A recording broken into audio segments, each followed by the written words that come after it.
Bismillahirrahmanirrahim. Assalamualaikum warahmatullahi wabarakatuh.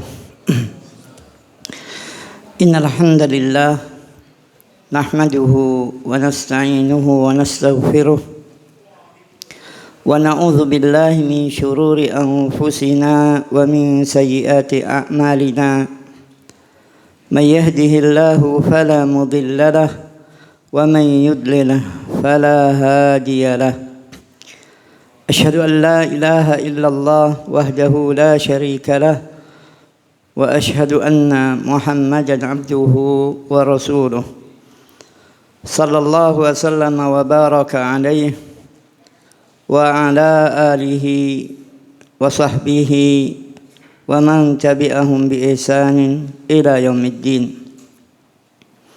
Qala Allah Ta'ala fi kitabihil karim, Ya ayyuhalladzina amanu taqullaha haqqa tuqatih wa la tamutunna illa wa antum muslimun. Amma ba'd, ikhwatal iman rahimani wa rahimakumullah. Insyaallah pada malam hari ini akan kita lanjutkan kembali kajian kita tentang kitab Al-Kabair atau dosa-dosa besar yang disusun oleh Al-Imam Al-Hafidh Abi Abdullah bin Muhammad bin Ahmad bin Utsman Al-Zahabi rahimahullah. Dan insyaallah kita masih akan membahas tentang hadis-hadis Nabi sallallahu alaihi wasallam yang dinukil dan dicantumkan oleh Al-Imam Al-Zahabi rahimahullah di akhir kitab beliau Al-Kabair, yang beliau beri judul Fasl, ya, Jami' lima yahtamil annahu minal kabair. Ya, beberapa hal yang ada kemungkinan bahwa hal itu termasuk, ya, kabair atau dosa besar. Telah disampaikan di awal pembahasan fasl ini bahwa, ya, kurang lebih ada 50 hadis Nabi sallallahu alaihi wasallam yang disebutkan oleh beliau, ya, di dalam, ya, masalah ini. Dan insyaallah pada malam hari ini akan kita lanjutkan kembali dengan hadis yang bernomor 436 dari jumlah hadis-hadis Nabi sallallahu alaihi wasallam yang beliau, ya, sebutkan di kitab Al-Kabair ini. Ada 470 hadis, ya, yang beliau sebutkan, dan kita sekarang insyaallah kaji hadis nomor 436, ya. Dari Al-Mustawrid Ibn Shaddad radhiyallahu an, ya, dengan sanadnya beliau berkata, qala Rasulullah sallallahu alaihi wasallam, Rasulullah sallallahu alaihi wasallam bersabda, man akala bi muslimin aklatan at'amahu Allahu biha aklatan min narin yaumal qiyamah. Wa man aqama bi muslimin maqama sum'atin atau muqama sum'atin aqamahu Allah yaumal qiyamah muqama riya'in wa sum'ah. Wa man iktasa bi muslimin thawba kasahu Allahu thawban min narin yaumal qiyamah. Dalam hadis yang mulia ini disebutkan ada 3 permasalahan. Yang pertama adalah man akala bi muslimin aklatan, barang siapa yang makan harta seorang muslim aklatan, walaupun 1 kali saja.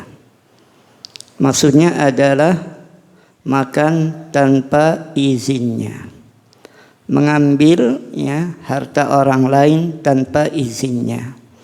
Dan memang sering diibaratkan dengan makan karena itu adalah peruntukan atau penggunaan harta yang digunakan oleh semua kalangan, miskin ataupun kaya, semuanya butuh makan, ya.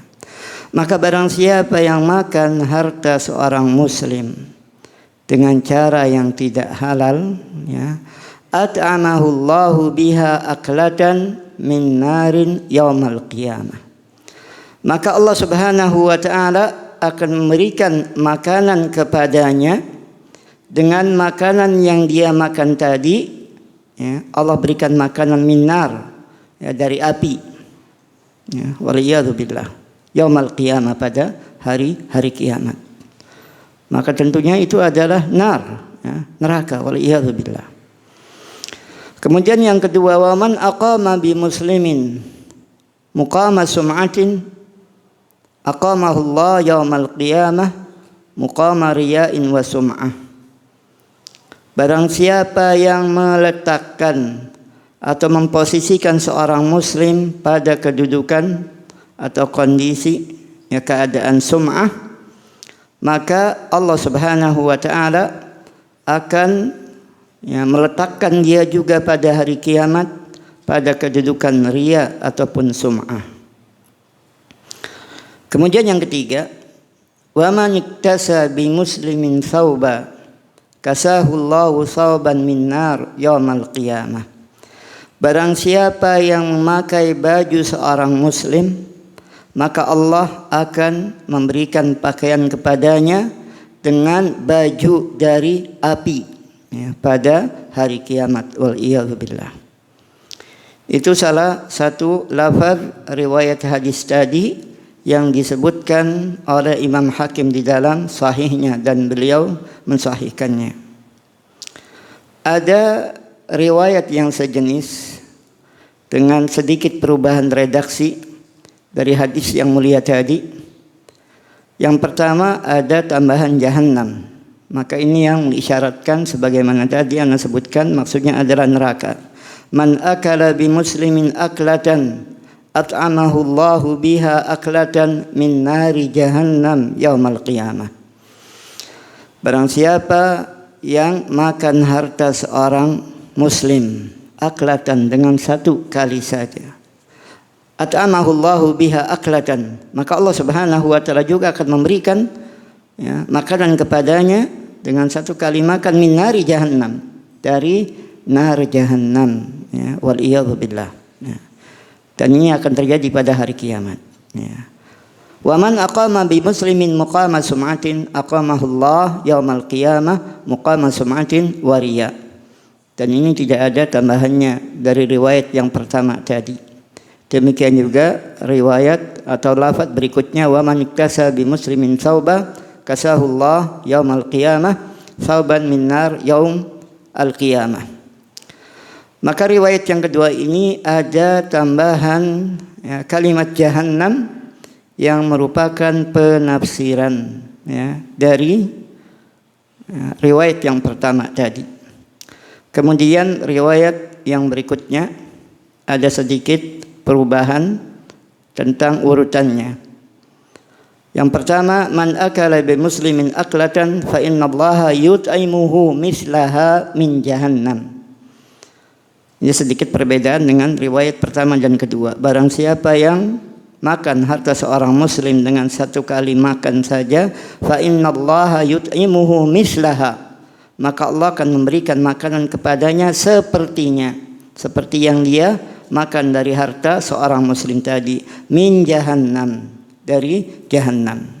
Wa man kasa bi rajulin muslimin, ya, fa innallaha azza wa jalla yaksuhu min jahannam. Dan barang siapa yang memakai baju seorang muslim, ya, baju di sini bukan hanya arti zahir atau letternya saja, tapi maksudnya adalah posisi, kedudukan dan sejenisnya. Termasuk makna zahirnya, karena kalau memakai baju di sini maksudnya adalah mengambilnya tanpa izinnya. Fa innallaha azza wa jalla yaksuhu min jahannam. Wa man qama bi rajulin muslimin muqama riya'in wa sum'ah fa innallaha yaqumu bihi maqama riya'in wa sum'ah yaumal qiyamah. Ikhwatal iman rahimani wa rahimakumullah. Ada ibarat yang sering kita dengar, ya, bahwa al-jaza min jinsil amal. Balasan itu sesuai dengan amal perbuatan kita. Ya. Kalau kita peribahasanya, siapa yang menggali lubang, dia terkubur sendiri di dalamnya.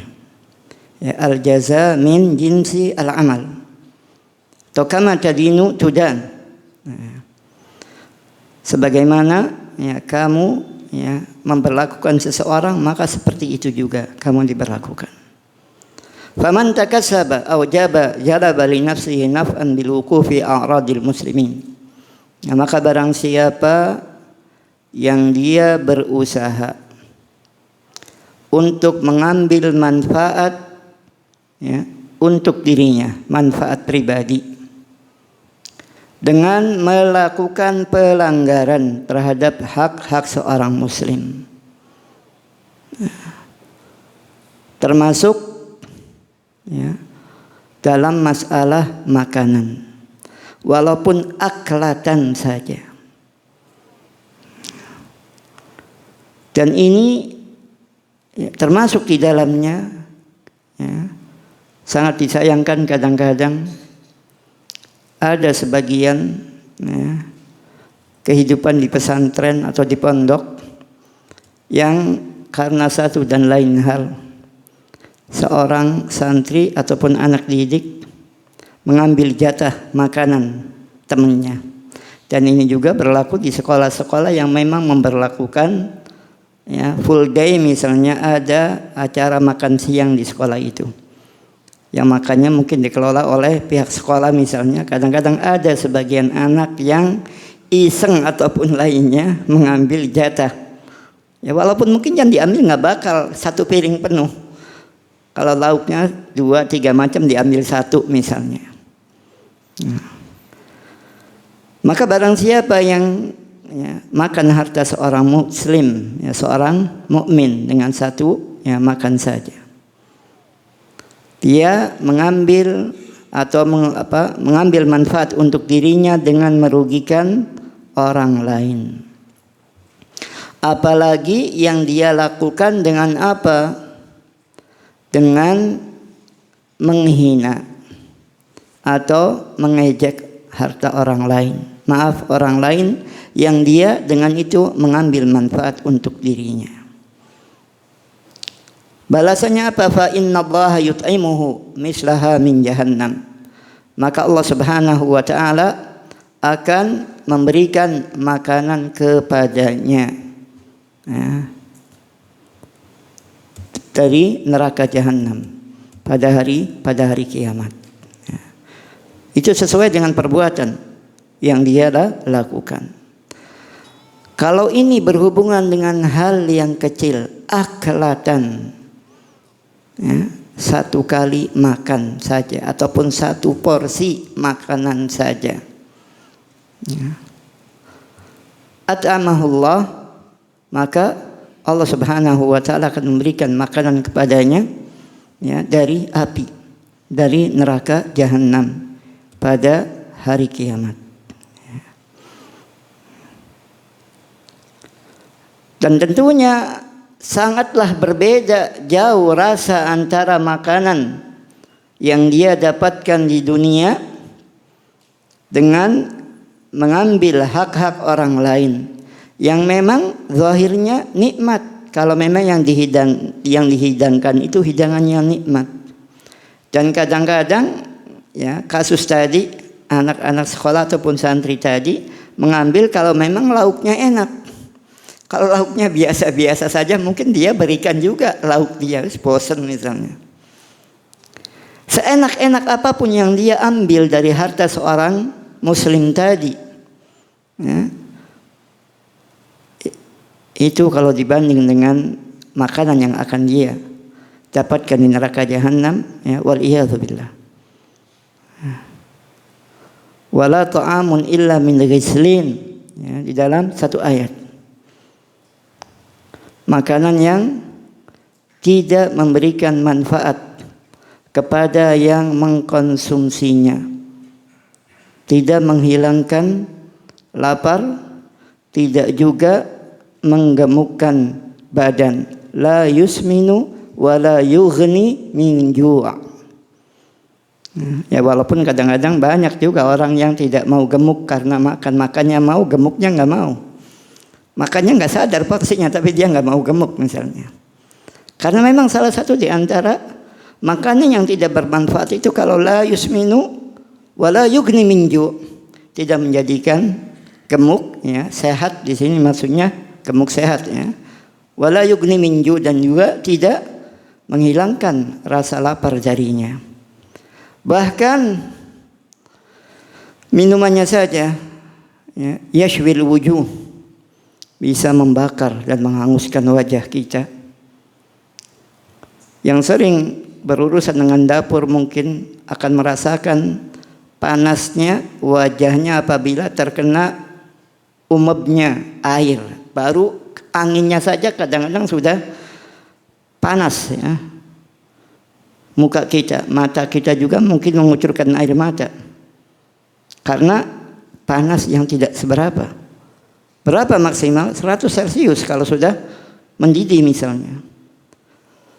Maka kalau, ya, api dunia itu juz'un min sab'ina juz'an atau min tis'in wa sittina juz'an min nari jahannam, wal iyadzu billah 1 berbanding 70 ataupun 69, ya, bagian.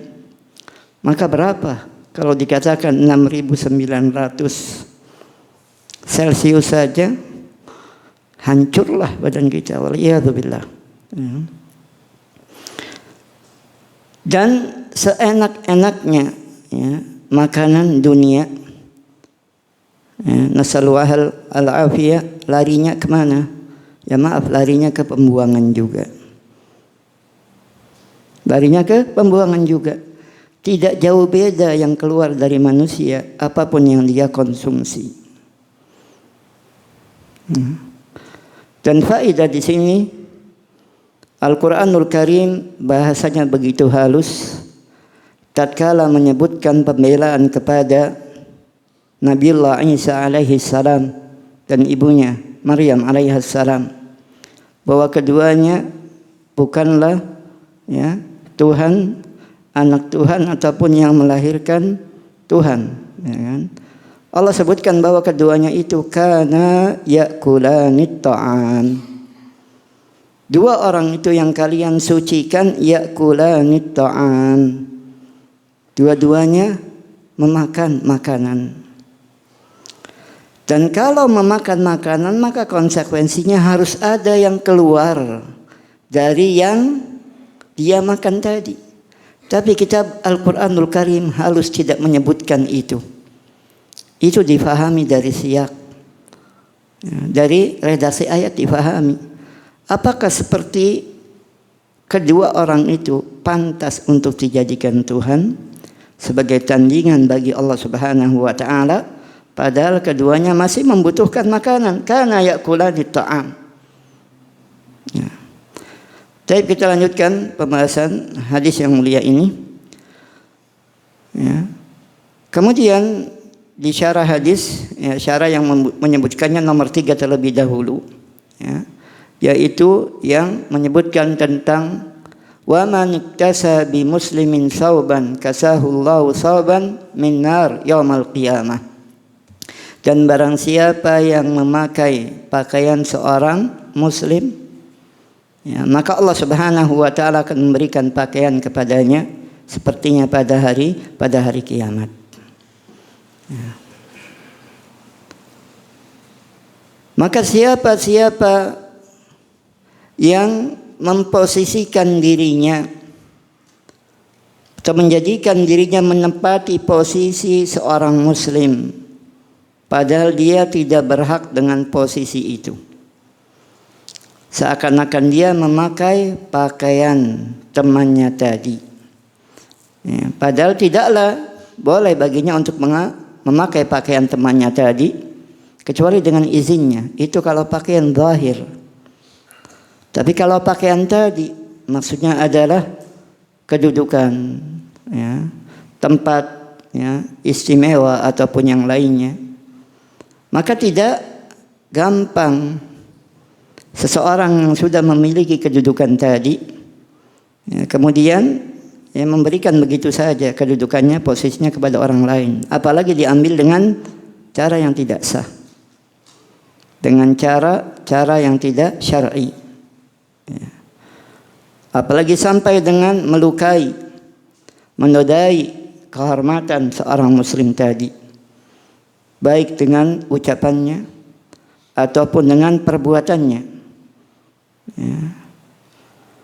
maka dia akan dibalas kelak ya pada hari kiamat dengan pakaian yang Allah Subhanahu wa taala ya pakaikan ya, dari api neraka ya, waliyadzubillah. Kalau api neraka itu sebagai pakaiannya, bagaimana mungkin ya, itu terlepas ya, terpisah dari dirinya. Kemudian yang ketiga, urutan kedua di hadis tadi, wa man qama bi rajulin maqama sum'atin wa riya fa innallaha yaqumu bihi maqama sum'a wa riya yaumal qiyamah. Maksudnya adalah barang siapa yang menempatkan dirinya pada posisi dia bisa membanggakannya di hadapan manusia, ataupun supaya manusia melihat, memperhatikan perbuatan ataupun ucapannya yang memang dia lakukan itu semua, misalnya berhubungan dengan ya, derma, dengan nafkah, dengan sedekah, akan tetapi ya, dia tidak melaksanakan itu semua karena Allah Subhanahu wa taala semata. Ada pamrih-pamrih lain yang dia harapkan sehingga dia tidak ikhlas di dalam melakukan hal itu. Ya, dia ya, ingin supaya manusia memujinya. Kalau itu usaha yang dilakukan oleh sendirinya saja, Allah Subhanahu wa taala akan membalasnya. Lebih-lebih kalau yang dia lakukan tadi sebenarnya amal perbuatan itu, kebajikan tadi yang melakukan orang lain, tapi justru dia yang mengklaim dirinya melakukan hal itu. Maka akan bertambah parahlah kesalahan yang dia lakukan. Demikian juga bisa saja seseorang tujuannya baik, tanpa izin kepada ya, muhsinin tadi, ya, lantas dia menyebarkan kebaikan si muhsinin tadi, padahal muhsinin itu ya, sudah berpesan kepada dirinya, jangan bilang misalnya kalau ini dari saya, bilang saja dari muhsinin, dari hamba Allah misalnya. Orang yang melakukan hal itu untuk dirinya sendiri, apalagi dia mengklaim perbuatan orang lain untuk dirinya sendiri, untuk mendapatkan riya dan sum'ah tadi, dipuji oleh manusia dengan apa yang dia lakukan, maka Allah Subhanahu wa taala akan menyingkap aibnya, akan membuka boroknya pada hari kiamat kelak. Ya. Maka dalam hadis yang mulia tadi, ikhwatal iman rahimani wa rahimakumullah, ya, 3 hal yang perlu ya, kita perhatikan. Ya, yang pertama, kita tidak boleh mengambil harta orang lain ya, tanpa hak, tanpa kebenaran, walaupun hanya sekedar 1 porsi makanan, sebab itu akan ya, menyebabkan kita mendapatkan balasan seperti itu. Kemudian yang kedua, ya, menjadikan dirinya ya, menepati posisi riya, baik benar dengan perbuatan yang dia lakukan itu dia melakukannya sendiri, apalagi kalau dia klaim perbuatan manusia ya, sebagai perbuatannya. Kemudian yang ketiga, seseorang yang memakai ya, pakaian seorang muslim, memanfaatkan posisi seorang muslim, maka ya, dia pun akan Allah Subhanahu wa taala ya, pakaikan padanya ya, pada hari kiamat kelak sauban minar, pakaian dari neraka, waliyadzubillah. Kemudian ikhwatul iman rahimani wa rahimakumullah, hadis berikutnya, hadis nomor 437 ya. Kebiasaan yang ya, wallahu alam, apa masih ada istilah seperti itu, istilah beliwawuan, beliwawuan ya. Masih ada. Di sini disebutkan Al-Imam Adz-Dzahabi rahimahullah ya, Imam Hakim mensahihkannya dari hadis Abi Al-Kharas As-Sulami. Annahu sami'a Rasulullah sallallahu alaihi wasallam yaqul. Beliau mendengar Rasulullah sallallahu alaihi wasallam bersabda, "Man hajara akhahu sanatan fahuwa kasafki damihi." Man hajara akhahu sanatan, barang siapa yang mengacuhkan, mencuekin akhahu, saudaranya. Ya, di sini tidak lazim saudaranya senasab, ya, termasuk akhahu fiddin, saudaranya seagama, ya, sanatan selama 1 tahun. Kadang-kadang ada orang bangga, senang, saya nggak ngomong sama dia udah 5 tahun, ya, bangga gitu. Ini disebutkan barang siapa yang mengacuhkan, tidak peduli orang iya orang bu, ya kan, kepada saudaranya sana selama 1 tahun, fahuwa kasafki damihi, maka seakan-akan dia telah, ya, mencucurkan darahnya, telah menumpahkan darahnya, alias, ya, seakan-akan dia telah membunuhnya. Ini mungkin termasuk juga pembunuh berdarah dingin, ya, mendiamkan temannya, mendiamkan saudaranya 1 tahun, tidak ngomong A, tidak B, gitu kan. Dan dalam riwayat yang lain Rasulullah sallallahu alaihi wasallam menyebutkan, la yahillu li muslimin ayyahjura akhahu fawqa salas. Ya, tidak halal bagi seorang muslim untuk mencuekkan, untuk mengacuhkan saudaranya fawqa salas, lebih dari 3 malam, termasuk harinya. Lebih dari 3. Jadi maksimalnya beliwauan itu ya cuma 3 hari 3 malam. Kalau memang ada hal yang mengharuskan hal itu misalnya. Dan dalam hadis yang mulia tadi Rasulullah sallallahu alaihi wasallam mentamsilkannya seperti apa? Kasafki damihi, seperti menumpahkan darahnya, alias membunuhnya. Namun bukan berarti hukuman, ya, hukuman bagi orang yang melakukan hal ini, bagi orang yang mengacuhkan temannya, sama seperti pelaku pembunuhan misalnya, tidak. Ya, pembunuhan kalau disengaja dengan alat yang biasa dibunuh itu bisa menyebabkan kisos, balas hukum bunuh pula. Hutang nyawa bayar nyawa misalnya. Bukan itu maksudnya. Ya, sebab ya nggak tahu dalam KUHP juga barangkali nggak ada pasal delik, ya, tuduhan kepada orang yang beliwauan gitu kan.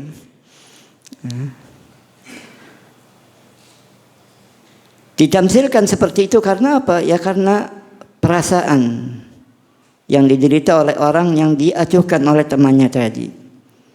Walaupun tentunya kadar dosanya, ya, tidak sama dengan orang yang melakukan pembunuhan. Ya, tidak sama dengan orang yang melakukan pembunuhan, karena pembunuhan adalah dosa yang terbesar sesudah syirik, ya. Waliyadzubillah. Di antara bentuk contoh hajar, ya, yang minimal itu adalah tatkala kita tidak mau menjawab salam seseorang yang kita tujukan kepada kita, yang dia tujukan kepada kita. Kita tidak mau menjawabnya dengan alasan apa? Hatta kalau yang mengatakan, yang mengucapkan salam itu nonis sekalipun, istilah baru barangkali, kan? Non-Islam, non-Muslim jadi nonis, ya. Kalau yang dia ucapkan itu fasih, benar, assalamualaikum, kayak yang kita dengar dari seorang Muslim, Syekh Utsaimin rahimahullah mengatakan kita harus membalasnya. Beda dengan dulu orang Yahudi tatkala mengucapkan itu kepada Rasulullah sallallahu alaihi wasallam, mereka mengucapkannya bukan assalamualaikum tapi assalamualaikum, racun atau kematian untukmu. Maka Rasulullah jawabnya waalaikum, buat kamu juga. Ya kan? Tapi kalau ucapan salam tadi yang diucapkan oleh nonis tadi kepada kita, jelas-jelas kita mendengarnya, nggak samar, nggak pangling, nggak bolot, ya. Assalamualaikum, kita jawab. Mudah-mudahan itu sebagai pintu hidayah bagi dia untuk masuk ke dalam agama Islam yang mulia. Kita hanya diperintahkan untuk menjawab, bukan memulai mereka dengan salam tadi. Kalau mau memulainya, maka sebagaimana surat yang Rasulullah SAW kirimkan kepada sebagian penguasa pembesar negara pada saat itu. Assalamu ala man ittaba'al huda. Keselamatan bagi siapa yang mengikuti petunjuk. Sampean mau mengikuti petunjuk, insya Allah selamat. Dan tadi disebutkan Rasulullah SAW mengumpamakan orang yang mengacuhkan, mencuekkan temannya itu seperti menumpahkan darahnya. Bukan berarti dosanya sama. Bukan berarti dosanya sama, akan tetapi tentunya dosa pembunuhan sangat jauh lebih besar. Namun dijin sebagai apa? Sebagai taglid syadid, sebagai ancaman yang berat bagi orang yang melakukan hal itu.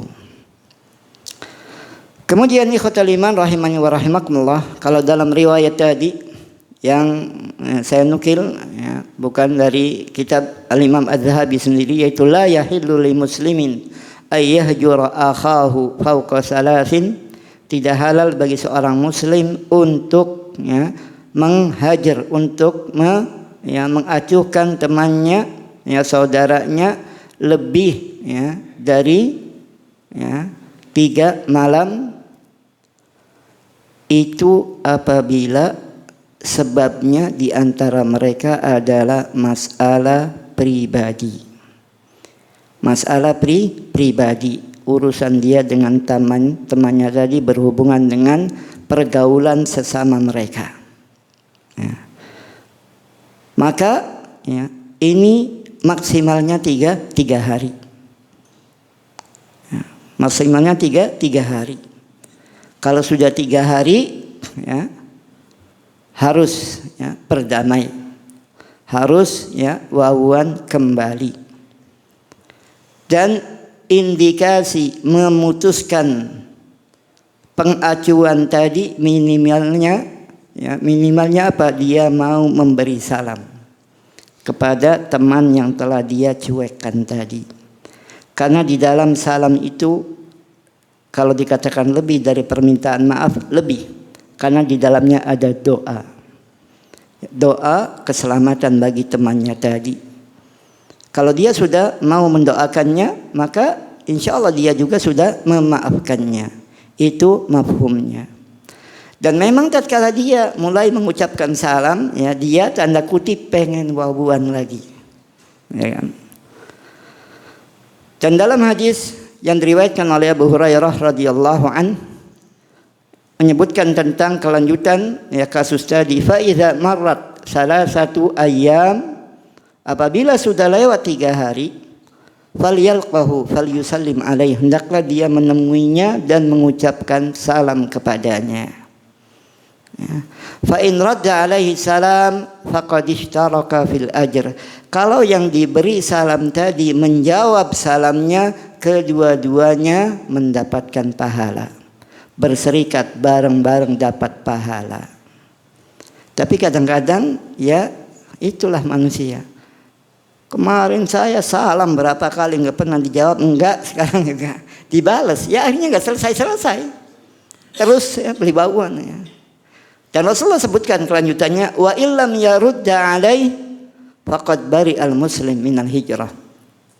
Tapi kalau yang diberi salam tadi kemudian tidak menjawabnya, maka yang menghajar tadi, yang mencuekannya yang pertama kali tadi, dia telah berlepas diri dari pengacuan yang telah dia lakukan dengan dia ucapkan salam.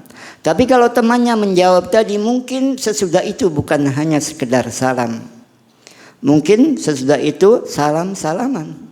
Ya kan? Kalau tadi salam beneran, habis itu salam-salaman, maksudnya jabat tangan. Ya mungkin ya lebih ini barangkali cipika-cipiki. Ya, itu kan. Kemudian ikhwatal iman rahimani wa rahimakumullah, itu dibatasi tadi 3 hari atau 3 malam apabila berhubungan dengan ya masalah pribadi. Tapi kalau hajar, pencuekan teman kita tadi, urusannya dengan agama, itu lain lagi. Bahkan sebagian ulama juga boleh sampai dia mati pun mencuekkan temannya tadi karena urusan agama. Jangankan masalah yang usul, yang pokok, yang berkaitan dengan akidah misalnya. Salah seorang sahabat ya, tidak mau berbicara dengan anaknya lagi karena ya, sang anak tadi menentang apa yang diucapkan oleh anaknya. Tatkala ya,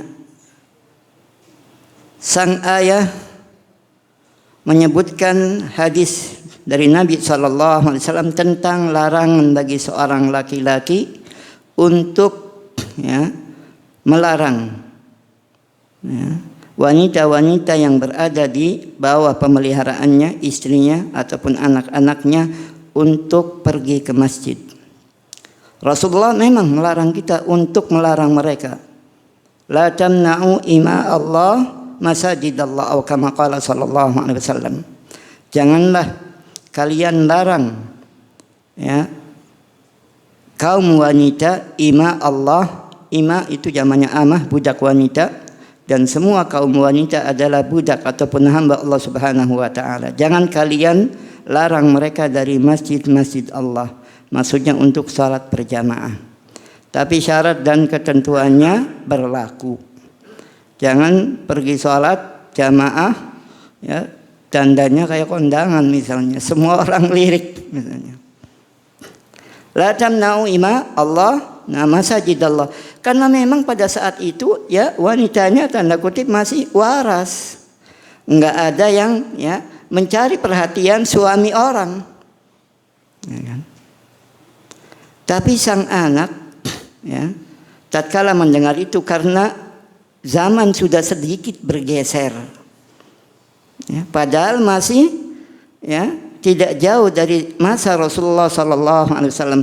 Kalau sang anak tadi misalnya tidak menyaksikan atau tidak bertemu dengan Nabi, berarti dia seorang tabi'in.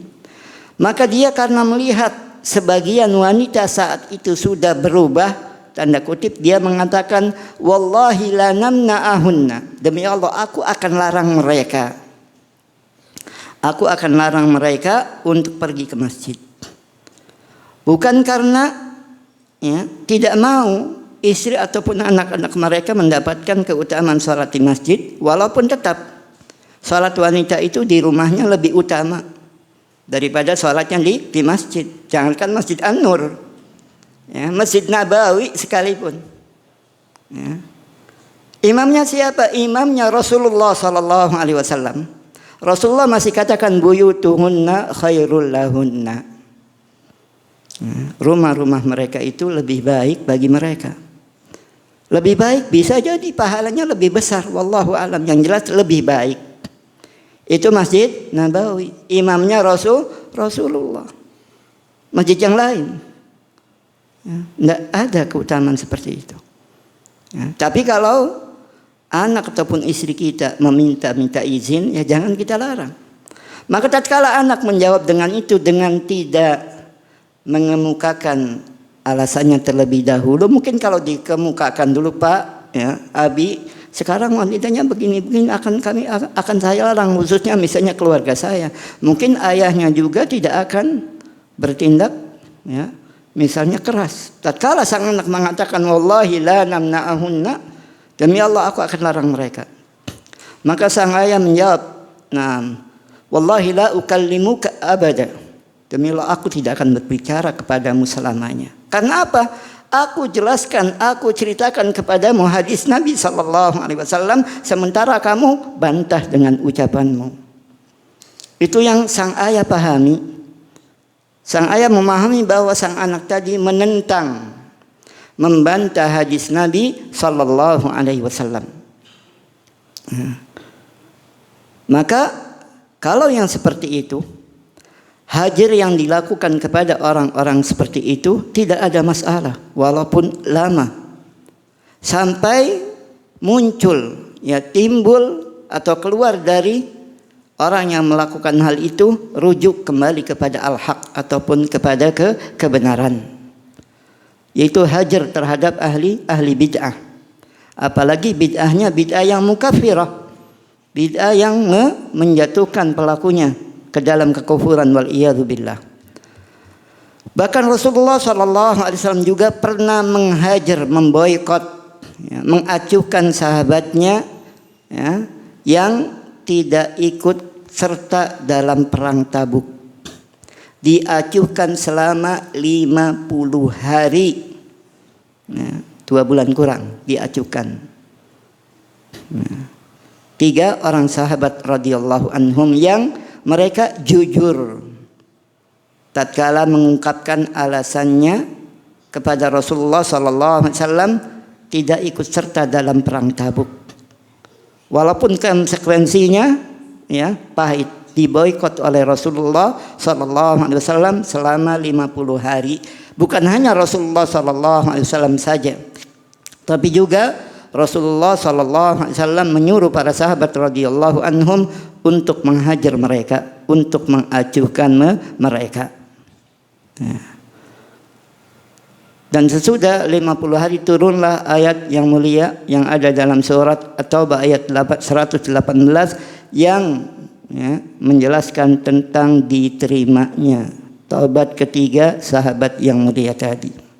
Yang tidak ikut banyak, tapi yang banyak tadi dari kaum munafikin datang menemui Rasulullah mengungkapkan uzur-uzur palsu biar tidak diboikot. Yang 3 ini jujur menyebutkan alasannya, sehingga dia melakukan atau dia mendapatkan perlakuan dari Rasulullah SAW. Ini bukan karena urusan pribadi. Dia atau mereka yang bertiga tadi tidak ikut serta dalam peperangan yang mana pada saat itu kaum muslimin memang istilahnya butuh dengan tambahan pasukan.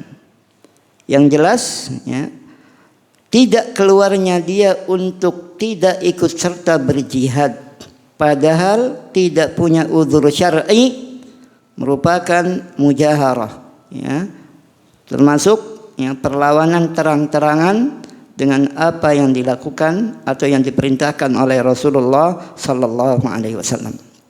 Tapi khatul iman rahimani wa rahimakumullah, insyaallah permasalahan ini masih akan kita lanjutkan sesudah dikumandangkan adzan salat Isya. Aqulu qouli hadza wa astaghfirullah li wa lakum.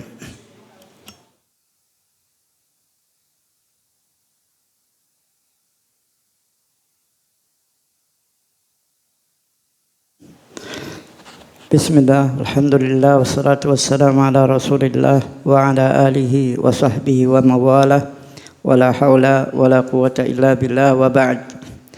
Ikhwatul iman rahimani wa rahimakumullah. Kita lanjutkan apa yang disebutkan dalam pembahasan kitab Al-Kabair ini, khususnya berkaitan dengan hal-hal yang kemungkinan termasuk kabair. Tadi disebutkan permasalahan yang kita bahas adalah yang masih berhubungan dengan al-hajar, yaitu mengacuhkan, memboikot, baik saudara, teman kita ataupun sejenisnya. Telah disebutkan bahwa hajar ataupun pengacuhan terhadap teman ataupun saudara kita karena masalah pribadi, pergaulan sesama kita, itu maksimalnya 3 hari atau 3 malam. Tapi kalau urusannya dengan agama yang mulia, agama kita dinistakan oleh seseorang, kemudian kita ribut dengannya, kita sudah nasihatinya, dia tetap tidak mau, kita boleh mengacuhkannya sampai dia taubat dari apa yang dia lakukan tadi. Sebagaimana tadi yang disebutkan sebagian sahabat yang berurusan dengan anaknya tentang pelarangan sholat jamaah bagi wanita. Sang ayah memahami ucapan anaknya bahwa anaknya tadi menentang hadis Nabi SAW dengan pendapatnya. Sementara si anak karena ghirahnya, sikap cemburunya kepada para wanita yang ada di bawah kepemimpinannya, dan juga sebagian wanita pada saat itu sudah sedikit bergeser kelakuannya. Bisa juga karena tetap dia mengharapkan sang wanita-wanita yang ada di bawah kepemimpinannya tadi mendapatkan pahala yang lebih baik dengan mencukupkan dirinya untuk sholat di rumah. Maka sang ayah mengancamnya dengan apa? La ukallimuka abada au kama qala. Ini juga sama dengan yang disebutkan oleh Imam Al-Bukhari dan Muslim di dalam sahihnya dari hadis Abdullah ibn Mughaffal radhiyallahu an, dan juga diriwayatkan oleh sahabat yang lain dari Khirash ibn Jubair radhiyallahu an. Dia mengatakan, ra'aitu fil masjid fatan yakhdhib. Aku melihat di masjid seorang pemuda yakhdhib. Yakhdhib itu kayak lagi lempar. Tapi lemparnya dengan mungkin kerikil kecil kerikil kecil yang tidak bisa melukai musuh kalau digunakan untuk berperang, bahkan juga tidak bisa melukai binatang buruan. Paling banter bisa membuat mata buta kalau memang lemparannya tadi kena mata, ataupun bisa menjadikan gigi jatuh tatkala lemparannya tadi mengenai gigi misalnya. Maka sang syekh tadi, orang tua tadi melarang sang pemuda, la takhdhib, jangan kamu melempar, maksudnya dengan batu kecil tadi tidak ada gunanya. Fa inni sami'tu an-nabiy sallallahu alaihi wasallam naha anil khadab, karena aku mendengar Nabi sallallahu alaihi wasallam melarang khadab tadi. Maka dia pun tetap enggak ngereken nasihat sang kakek tadi atau orang yang tua tadi. Maka Syekh marah dengan mengatakan kepadanya, aku menceritakan kepadamu hadis dari Nabi sallallahu alaihi wasallam, kemudian kamu tetap melakukan hal itu. Padahal yang melarang bukan aku tapi Nabi sallallahu alaihi wasallam. Maka dia selanjutnya mengatakan, wallahi la ushidu laka janazah, aku tidak akan menyaksikan janazahmu. Maksudnya tidak mau ikut sholat jenazahnya, tidak mau ikut hadir ke kuburannya dan sejenisnya. La ushidu laka janazah wala a'uduka fi maradik, dan aku tidak akan menjengukmu kalau kamu sakit. Wala ukallimuka abada, dan aku tidak akan berbicara kepadamu selamanya. Karena apa? Ya tadi sama. Sang syekh tadi memahami ucapan sang pemuda membantah hadis Nabi sallallahu alaihi wasallam. Maka tolonglah kalau kita memang belum bisa melaksanakan apa yang dilarang oleh Nabi sallallahu alaihi wasallam, karena satu dan lain hal kita masih hobi, misalnya berat untuk melakukan hal itu, ya maka jangan apa? Jangan kita tentang hadis Nabi-nya, jangan kita tentang nasihatnya, tapi justru mungkin sebaliknya, ya udah, ya doakan saya Pak bisa meninggalkan kebiasaan ini. Kalau tadi melempar, mungkin kalau sekarang kayak main tepel misalnya, tepel bisa nggak bunuh musuh? Ya paling kalaupun dapat burung juga ya burung apa? Ya burung bondol sejenisnya gitu kan. Burung yang gede kalau kena batunya kecil mungkin masih bisa terbang.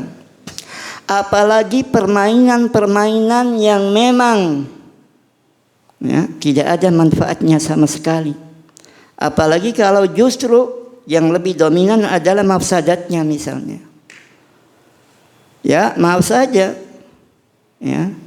Kalau ada yang merokok di areal masjid, merokok bukan ya lebih ringan dari yang melempar tadi.